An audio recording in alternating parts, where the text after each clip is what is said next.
The quiet light of Paris. In the heart of 16th century Paris, 19-year-old Francis was a student of brilliant promise. To the world, he was a nobleman's son with a bright future at the College of Clermont. But beneath his scholarly robes, a storm was brewing. The gray skies of the city seemed to seep into his very soul, bringing a heavy, suffocating gloom that no textbook could explain. The darkness whispered a terrifying thought to him. You are destined to fail. This wasn't just about his grades. It was a spiritual despair. He felt convinced that he would never be good enough to deserve love or peace, either in this life or the next. The weight of this black fog made his limbs feel like lead and his mind feel like a labyrinth with no exit. Francis realized he could not think his way out of the fog. His first method of finding peace was the rule of action.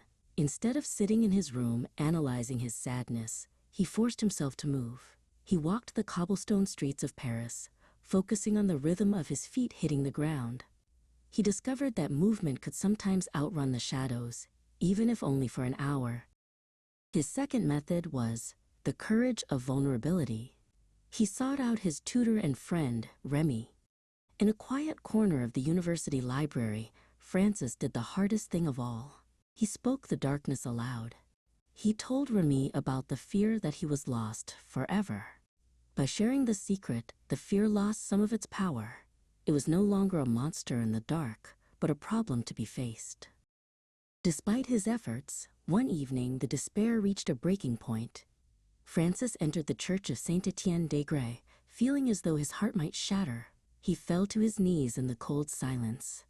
He felt as though he were standing on the edge of a great abyss, with no light to guide him back.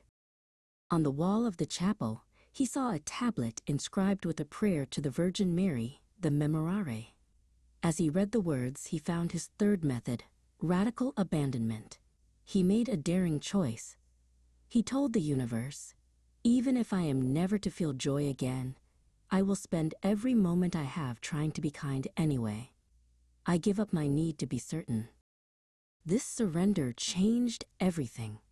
By letting go of the need to control his destiny, the pressure vanished.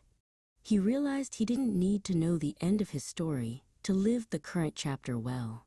The black fog didn't disappear instantly, but it stopped being a wall and became a mist that he could walk through. Back at the college, Francis practiced his fourth method, the power of the present moment. When the future felt too big and scary, he narrowed his focus. He focused only on the next hour, the next meal with Remy, the next page of a book, the next conversation. He learned that while he couldn't carry a year's worth of worry, he could carry 1 hour's worth of life. Finally, he adopted the fifth method, the spirit of gentleness. He realized he had been his own harshest critic. He decided to treat his own soul as he would treat a wounded bird, with patience and soft words. If he had a bad day, he didn't scold himself. He simply started again the next morning with a gentle heart. By the time Francis left Paris, he was not the same young man who had arrived. He had found a peace that wasn't the absence of struggle, but the presence of light within it. He looked out over the city one last time, knowing that whenever the darkness returned, he now had the tools to find his way back to the sun